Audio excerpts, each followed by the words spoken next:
नमस्ते dear parents. तो आज हम यहाँ मिले हैं, ये रिकॉर्डिंग शूट किया जा रहा है इस मोटिव से कि हमारा बच्चा जो 12th स्टैंडर्ड जो जिसका इस साल शुरू होने वाला है, उसमें बहुत सारी अनसर्टेनिटी, बहुत सारी अजीब सी चीज़ें, बहुत सारे सवाल हम सबके मन में हैं। एज अ पेरेंट आपको भी बहुत सारे सवाल हैं, एज अ टीचर हमारे भी काफ़ी सारे सवाल हैं जिसके अभी तक जवाब नहीं मिले हुए हैं। तो हमने सोचा कि एक डिस्कशन कर लें आप लोगों के साथ और आपको एक अपडेट करें, आपको एक बताएं, जानकारी दें कि अभी तक की क्लियर इन्फॉर्मेशन क्या है और क्या अनक्लियर है, और हम जेजेसीए आगे आने वाले साल के अंदर किस तरीके से वर्कआउट करने वाले हैं, किस तरीके से प्रॉब्लम्स के सॉल्यूशन निकाले जाएंगे और क्या हमारी आज तक की पोजीशन है। अब डियर पेरेंट्स में बहुत सारे मुद्दे हैं डिस्कस करने के लिए, एक एक करके शुरू करते हैं। पहला, इस बार कोरोना की वजह से, कोविड-19 की वजह से जो पैंडमिक डिक्लेयर होने के बाद जो लॉकडाउन हमारे कंट्री में डिक्लेयर हुआ है, अब हम लॉकडाउन 3.0 वाली सिचुएशन से मूव कर रहे हैं। काफ़ी सारी चीज़ें हैं जो बहुत ज़्यादा अनसर्टन हैं। फ्रेंकली बोलें तो अगर आप गवर्नमेंट को भी पूछोगे, उन लोगों को भी नहीं पता, उन सवालों के जवाब वो भी नहीं दे पाएंगे, क्योंकि सारे डिसीजंस जो लिए जाएंगे वो सिनेरियो जैसे क्लियर होगा वैसे लिए जाएंगे। तो मैं सबसे पहले एक रिक्वेस्ट करना चाहूँगा आप लोगों को एज अ पेरेंट कि फ़िलहाल के लिए ज़्यादा लॉन्ग टर्म सोच के चिंता ना करें, क्योंकि 6 महीने बाद क्या होगा, 8 महीने बाद क्या होगा, 1 साल बाद क्या होगा, इसको आज जज करना, इसके बारे में आज अंदाज़ा लगाना मेरे हिसाब से वेस्ट है थोड़ा। मेरे हिसाब से हम आज उतने लायक या उस पोजीशन में नहीं कि हम कुछ सोच सकें कि 6 महीने बाद, 1 साल बाद क्या होगा, क्योंकि किसी को नहीं पता क्या होगा। गवर्नमेंट क्या डिसीजन लेगी, क्या होने वाला है, ये कोई नहीं बता सकता, क्योंकि कोरोना पे कंट्रोल किस हिसाब से होता है आगे आने वाले दिनों में, वैसे हमें धीरे धीरे क्लैरिटी आएगी, वैसे डिसीजन लिए जाएंगे। पर एक चीज़ का हम भरोसा रख सकते हैं कि गवर्नमेंट जो भी डिसीजन लेगी हमारे बेस्ट के लिए लेगी, बच्चों को मद्देनज़र रखते हुए, बच्चों की साइकोलॉजी को, उनकी ज़रूरतों को ध्यान में रखते हुए आगे के डिसीजंस लिए जाएंगे। तो ऐसा कुछ होगा नहीं जिससे हमारा बहुत बड़ा नुकसान होगा या हम कुछ बहुत बड़े प्रॉब्लम में आ जाएंगे, ऐसा कहीं पे कुछ होने वाला नहीं है। टॉकिंग अबाउट कोचिंग इंस्टीट्यूट्स, आपको पता है जो स्कूल्स हैं, कॉलेजेस और कोचिंग इंस्टीट्यूट है, ये वो ऑर्गेनाइजेशंस हैं जो बंद होते वक्त सबसे पहले बंद हुए हैं। जैसे ऑल इंडिया लॉकडाउन 24 अप्रैल मार्च के बाद से लगा था, बट क्लासेस को ऑलरेडी 14, 15, 16 मार्च के आसपास बंद करा दिया गया था, तो हम पहले ही बंद हो चुके हैं। और स्कूल, कॉलेजेस और कोचिंग इंस्टीट्यूट ऐसे ऑर्गेनाइजेशंस रहेंगे जो सबसे आखिर में खुलेंगे, मतलब ऑफिसेज खुल जाएंगी, बाकी सब खुल जाएगा, बट हमारा नंबर आएगा सबसे आखिर में। तो एक चीज़ तो ये क्लियर है कि हम आखिर में खुलेंगे। दूसरा, एक अनाउंसमेंट हुआ है रिसेंट में, काफ़ी पेरेंट्स को उसका क्वेरी था, हमें काफ़ी उसके कॉल भी आए, तो हमने सोचा कि एक वीडियो बना के एक पब्लिक प्लेटफॉर्म पे उन सवालों को शेयर कर लिया जाए, उसके जवाब डिस्कस कर लिए जाए। अब सिचुएशन ऐसी है कि एक यूजीसी करके होता है, यूनियन ग्रांट कमीशन, उसका नोटिफिकेशन आया आज से कुछ 3 से 4 दिन पहले, जिसमें कहा गया था कि 1 सितंबर के बाद नया ईयर शुरू होगा। जुलाई में उन लोगों ने पुराने एग्जाम्स कंडक्ट करने की परमिशन दी गई है और 1 सितंबर के बाद नया ईयर शुरू होगा, नए एडमिशन शुरू होंगे, इस तरीके से कहा गया है। अब मैं आपको थोड़ा ब्रीफ देना चाहूँगा, थोड़ा आइडिया देना चाहूँगा ये यूजीसी है क्या और वो डिसीजन हमारे लिए कितना इम्पोर्टेंट है। पहली बात, यूजीसी एक सेंट्रल बॉडी है जो यूनिवर्सिटीज़ को कंट्रोल करती है। अब यूनिवर्सिटीज़ जो होती हैं, जैसे हमारे यहाँ पे सावित्रीबाई फुले पुणे यूनिवर्सिटी, जिसको अब हम शॉर्ट में SPPU के नाम से बुलेंगे, तो जो SPPU है, जिसको हम पुणे यूनिवर्सिटी कहते हैं, वो है मुंबई यूनिवर्सिटी, जैसे बहुत सारी यूनिवर्सिटीज़ है पूरे देश में। इन यूनिवर्सिटीज़ के लिए जो डिसीजन बनाता है वो है यूजीसी। डिसीजन मतलब वो एक तरीके का सजेशन दिया यूनिवर्सिटी ने कि हम 1 सितंबर के बाद शायद कॉलेजेस शुरू कर सकते हैं। अब जो MHA, ministry of home affairs हैं, और जो वेलफेयर वाला मिनिस्ट्री भी हैं, इन लोगों ने कहा गया कि जुलाई अगस्त के बाद आप शुरू कर सकते हैं। तो पहले हम 2 मिनट समझते हैं, मैं 12th स्टैंडर्ड वाले हमारे बच्चों के एंगल से बात कर रहा हूँ। तो क्या यूजीसी का डिसीजन हमें एप्लीकेबल है? फ्रैंकली स्पीकिंग, डायरेक्टली हमें उसका डिसीजन एप्लीकेबल नहीं, क्योंकि वो यूनिवर्सिटी लेवल का डिसीजन है। अब अगर आपको हमारे कंट्री का एजुकेशन स्ट्रक्चर का एक ब्रीफ दे दूँ 1 मिनट में, तो आपको पता है कि हमारा 12th स्टैंडर्ड तक बोर्ड होता है, board, that is state board, CBSE board, that is central board, Delhi board, जिसको हम CBSE बोलते हैं, स्टेट बोर्ड होता है। बट आफ्टर 12th, मतलब 12th स्टैंडर्ड तक की बच्चे की पढ़ाई की जिम्मेदारी गवर्नमेंट लेता है। बट 12th स्टैंडर्ड के बाद बोर्ड्स नहीं होते, they are self regulated universities जो ऑथोराइज्ड बाय गवर्नमेंट होती है, जिसको अप्रूवल भले गवर्नमेंट देता है बट वो अपने आप चलने वाली, जिसमें गवर्नमेंट डायरेक्टली चलाता नहीं है, ये यूनिवर्सिटीज़ होती, पुणे, मुंबई, नॉर्थ महाराष्ट्र यूनिवर्सिटी, बहुत सारी, महाराष्ट्र में बहुत सारी यूनिवर्सिटीज़ हैं। तो फ़र्क ये होता है कि जो बोर्ड होता है वो 12th तक चलता है। अभी ये जो डिसीजन आया यूजीसी का है जो यूनिवर्सिटीज़ को एप्लीकेबल है, और यूनिवर्सिटीज़ जो हैं वो FY, SY, DY, BCom, BBA उनके लिए डिसीजंस लेती हैं। हमारे लिए वो डिसीजन आया नहीं है 12th स्टैंडर्ड के लिए, वो 11th स्टैंडर्ड के लिए वो डिसीजन नहीं आया हुआ है, पर हम बेस बना सकते हैं उस डिसीजन के ऊपर कि अगर ग्रेजुएशन के कॉलेजेस के लिए उन्होंने अगर लिमिट 1 सितंबर की दी हुई है तो हम ऐसा अज्यूम कर सकते हैं कि हमारा भी तकरीबन जो आएगा वो 1 सितंबर के आसपास का ही डेट आएगा। एज ऑफ नाउ हम ये डिसीजन लेके चल सकते हैं कि 31 अगस्त तक कॉलेजेस नहीं खुलेंगे, कॉलेजेस ओपन होने वाले नहीं है कहीं पर भी। ये पहला पॉइंट क्लियर हो गया। यूजीसी का डिसीजन हमारे लिए डायरेक्टली एप्लीकेबल नहीं है, बट यूजीसी के डिसीजंस जो यूनिवर्सिटीज़ को एप्लीकेबल होते हैं उससे हम अंदाज़ा लगा सकते हैं कि हमारे कॉलेजेस 11, 12 जो जूनियर कॉलेजेस है उसको भी शायद ये डिसीजन एप्लीकेबल हो। ये हो गया मेरा पहला मुद्दा। तो हम भी सितंबर का अंदाज़ा लेके चलते हैं। डियर पेरेंट्स, दूसरा मुद्दा ये आता है, अगर 1 सितंबर के बाद अगर कॉलेज शुरू होने वाला है, ऐसा हम फिलहाल के लिए समझते हैं आज के डेट पे, तो ऐसा नहीं होगा कि एग्जाम्स भी पिछले साल के हिसाब से, जैसे हर साल 12th स्टैंडर्ड की एग्जाम फरवरी में होगी, तो कमिंग ईयर जो 2020-2021 जो एकेडमिक ईयर आ रहा है उसका ईयर भी फरवरी में कंप्लीट होगा, मार्च में एग्जाम्स होगी, ऐसा नहीं होगा फिर। तो गवर्नमेंट भी हमें उसके बाद टाइम देगी। जैसे मैं कह रहा हूँ, गवर्नमेंट हैप्पैज़ार्डली ऐसे ही कुछ आ गया और कुछ डिसीजन ले लिया, ऐसा होने वाला नहीं है, कुछ सोच के डिसीजंस लिए जाएंगे। तो जो उसके बाद का भी जो साल शुरू जो ख़त्म होगा साल, वो हम एक्सपेक्ट करें जो मई जून में ख़त्म होना चाहिए कहीं पे, तो गवर्नमेंट उतना टाइम देगी हमें, या कहीं पे एग्जाम पैटर्न में रिलैक्सेशंस आएंगे, ऐसे बहुत सारे सवाल आ सकते हैं, तो टाइम आगे बढ़ेगा। तो हम उतना एक भरोसा रख सकते हैं कि डायरेक्टली हमारा ये साल यहाँ पर ख़त्म होने वाला, मतलब डायरेक्टली वो फरवरी मार्च में ख़त्म नहीं होगा, तो हमारे बच्चों को पढ़ने के लिए उसके बाद भी अच्छा टाइम मिलेगा। नंबर 3, नेक्स्ट पॉइंट, काफ़ी पेरेंट्स का ऐसा थॉट आ रहा है कि कुछ लोगों का ऐसा भी हमें कॉल आया, मिला, बात हुआ कि पूरा एग्ज़ाम ही कैंसिल कर देंगे, ये ईयर ही कैंसिल कर देंगे, कि जैसे 2020-21 ईयर ही नहीं कंसिडर किया जाएगा, अगले साल उसके बाद शुरू होगा। इस तरीके की बहुत सारी अंदाजे लगाए जा रहे हैं, अटकलें लगाई जा रही हैं। बट मैं आपको मेरा पर्सनल व्यू और जितना हम बाकी लोगों से भी बात करें कह रहे हैं, ऐसा कुछ होने के चांसेस बहुत कम है। ये एक्सट्रीम सिचुएशन है, ऐसा कुछ तब होगा जब बहुत ही ज़्यादा सिचुएशन खराब हो जाएगी। फिलहाल आई डोंट फील 2-5% से ज़्यादा ऐसा कुछ होने की प्रोबेबिलिटी नहीं है। गवर्नमेंट का बोलने का भी जो इंटेंशन है, जिस तरीके से प्रेस रिलीजेस आ रही हैं, इसका यही इंटेंशन निकल कर आ रहा है कि कहीं ना कहीं गवर्नमेंट हमारा साल कंटिन्यू करने के बारे में सोच रही। भले अगला साल इसके बाद वाला थोड़ा लेट होगा, बट शुरू होगा और उस हिसाब से वर्कआउट होगा। तो हम वो नेगेटिव माइंडसेट से आज के डेट पे मेरे हिसाब से नहीं चलना चाहिए। ये एक सवाल हो गया। और एक सवाल जो सबसे बाद, ये जो एक बाहर का माहौल हो गया, अब एक सबसे बड़ा मुद्दा आके खड़ा रहता है कि अगर हम पढ़ाई करें तो करें कैसे। अगर हमारा बच्चा आज घर पे बैठा हुआ है, उसके पास बहुत प्लेंटीफुल ऑफ टाइम पड़ा है, हम एज अ पेरेंट देख रहे हैं वो अपना टाइम वेस्ट कर रहा है, लॉकडाउन के अंदर हम बाहर नहीं निकल पा रहे हैं, तो एक देखकर हमें भी लगता है कि वो कुछ एक्टिविटीज़ में इन्वॉल्व रहे, और उसकी सबसे इंपॉर्टेंट चीज़ जो पढ़ाई शुरू रहे। 12th एक इम्पॉर्टेंट ईयर है और हम हमारे बच्चों को इस बार अनफॉर्चुनेट कंसिडर कर सकते हैं। ये बैच इतिहास में याद रखी जाएगी कि वो बैच थी जिसके साथ बहुत कुछ अजीब गरीब चीज़ें हुई है। जैसे ऑब्वियसली आप बोल सकते हो, ये बैच को मैं हमेशा न्यू सिलेबस बैच का नाम देता हूँ कि ये वो स्पेशल बच्चे रहे हैं जो लोग 8-9 स्टैंडर्ड से, उनको हमेशा नया सिलेबस आता गया है। तो 12th में भी इस बार उनका नया सिलेबस है। थैंक गॉड इस बार गवर्नमेंट, मतलब महाराष्ट्र स्टेट बोर्ड बहुत पहले से प्रिपेयर्ड था, और I will appreciate Maharashtra state board for that thing कि उन्होंने पहले ही सिलेबस प्रिपेयर कर लिया था नया वाला।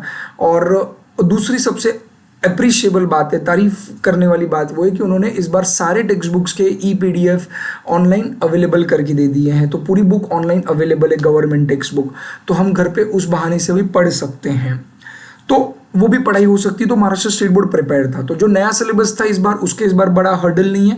और सच कहूँ तो नए सिलेबस में है कुछ इंपॉर्टेंट चेंजेस है, बट मैनेजेबल है, ऐसा कुछ नहीं कि बहुत भयानक है और जिससे परेशान होने वाली बात है। हाँ, बट एज अ टीचर मैं कहूँगा तो कुछ इंपॉर्टेंट और सिग्निफिकेंट चेंजेस सिलेबस में ज़रूर किए गए हैं, वो जो अच्छी बात है, जो बच्चों के एजुकेशन के लिए अच्छा चेंज किया गया है। तो सिलेबस नया आ चुका है। दूसरा, इस बैच के साथ जो बुरी बात होने वाली थी, एक तो नया सिलेबस था बट उसका हमें डर नहीं रहा अभी। जो दूसरी बात हो गई, वो बैच लॉकडाउन के लिए चली गई है। तो इस साल की जो हमारी बैच है बच्चों की, जो इस साल का एकेडमिक ईयर है, ये इतिहास में याद रखा जाएगा कि बड़ा ही खास और स्पेशल एकेडमिक ईयर है, क्योंकि इस ईयर में नया सिलेबस के साथ लॉकडाउन की बहुत बड़ी परिस्थिति होगी और आज के डेट पे क्या होने वाला है ये हमें कुछ भी नहीं पता। ऐसे सिचुएशन में अगर मैं पेरेंट रहता या अगर मैं स्टूडेंट के पॉइंट ऑफ व्यू से एक सीधी सादा हिसाब लगाऊं, तो मेरा आप लोगों को भी वही सजेशन रहेगा कि हमारा सोच ज़्यादा लॉन्ग टर्म नहीं होना चाहिए। हमारा सोच फिलहाल अगला 1 हफ्ता, 10 दिन, 15 दिन, जैसे अभी लॉकडाउन 17 मई तक एक्सटेंड किया गया है, तो उधर तक की सोच होनी चाहिए। क्योंकि हम जितना ज़्यादा आगे का सोचेंगे, आगे का भविष्य धुंधला दिख रहा है आज के डेट पे, और बस ऊपर वाले पे और हमें हमारे गवर्नमेंट और बाकी हेल्थ कर्मी और जो भी हमारा गवर्नमेंट एक्शन ले रहा है, सब टीम वर्क कर रही है, उनके ऊपर भरोसा रख के फिलहाल मेरा पर्सनल सजेशन ये रहेगा, ज़्यादा आगे की ना सोचें, शॉर्ट टर्म सोचें अभी क्या करना है। तो अगर उसी शॉर्ट टर्म के पॉइंट ऑफ व्यू से हमने जो रणनीति बनाई हुई है, JJCA ने क्या प्लानिंग की है, वो मैं आपसे अभी शेयर करना चाहूँगा। ये जो स्पेशल बैच है जिनके साथ बहुत ही कुछ अजीबोगरीब चीज़ें हो रही है, इन लोगों के लिए एक बार मौका है, इस बार घर पे पढ़ सकते हैं।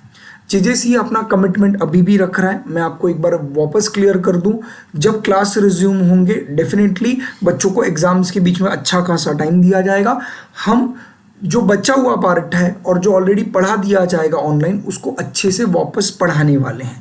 इट इज़ नॉट दैट कि वर्चुअल करके हमारा काम खत्म हो जाएगा, ये ऐसा नहीं होने वाला। हम वर्चुअल क्लासेस लेंगे अभी के लिए, बट बाद में भी जब सब रिज्यूम हो जाएगा, हम पढ़ाएंगे उनको बाकी के सारा मटेरियल, एक्स्ट्रा अकाउंट्स के क्वेश्चंस, क्वेश्चन बैंक अकाउंट्स की, ये सारी चीज़ें प्रोवाइड होने वाली है। बट एक बार सब रेगुलराइज हो जाने के बाद we still stand with our commitment. हम अंत तक बच्चों के साथ रहेंगे, whatever may come the situation, कुछ भी गवर्नमेंट का डिसीजन आए, हम बच्चों के भले के लिए, उनके एग्जाम्स के लिए जो रिक्वायर्ड रहेगा, जो पढ़ाना रहेगा, वापस पढ़ाना रहेगा, जो मटेरियल प्रोवाइड करना रहेगा, वो सब उनको मिलेगा। मेरा पेरेंट्स से आज ये रिक्वेस्ट है, वो हमारी रिस्पॉन्सिबिलिटी है, आप उसकी आज के लिए चिंता न करें। जैसे मैं कह रहा हूँ, आगे जो भी रहेगा वी आर स्टैंडिंग देयर, वो आगे का आगे देखा जाएगा। अभी के लिए हम शॉर्ट टर्म सोचेंगे। तो आज क्या किया जाएगा, तो मैं आप लोगों को एक बता दूं कि हमने बच्चों के लिए ऑलरेडी यूट्यूब पे लेक्चर शुरू कर दिए हैं। तो प्रोसीजर क्या है, अगर आप नहीं है तो आप चेक कर लें।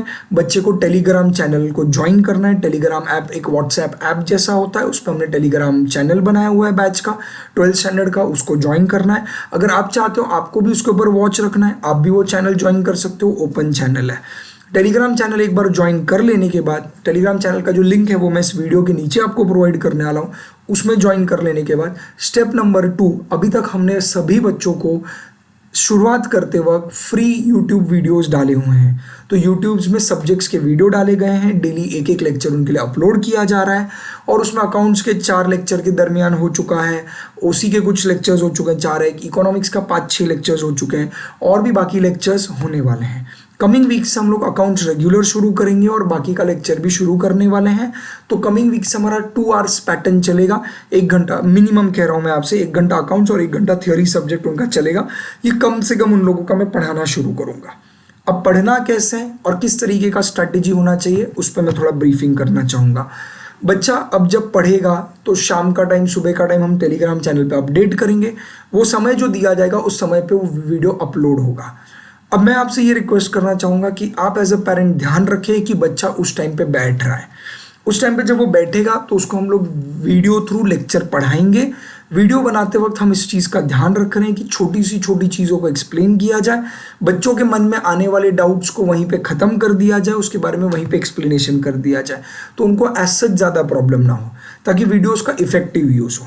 हम चाहेंगे कि आप एज अ पेरेंट 2-3 काम करें। सबसे पहले, बच्चे का जब लेक्चर का टाइम होता होगा, आप मेक श्योर करें, ध्यान रखें कि उसको क्लास वाली फीलिंग के हिसाब से उसको सेपरेट जगह दिया जाए, उसको अलग से आइसोलेट किया जाए और बिठाया जाए। और आप एज अ पेरेंट ध्यान रखें कि वो सच्ची में लेक्चर देख रहा है, नहीं तो मोबाइल पे कुछ और तो टाइम पास नहीं कर रहा है।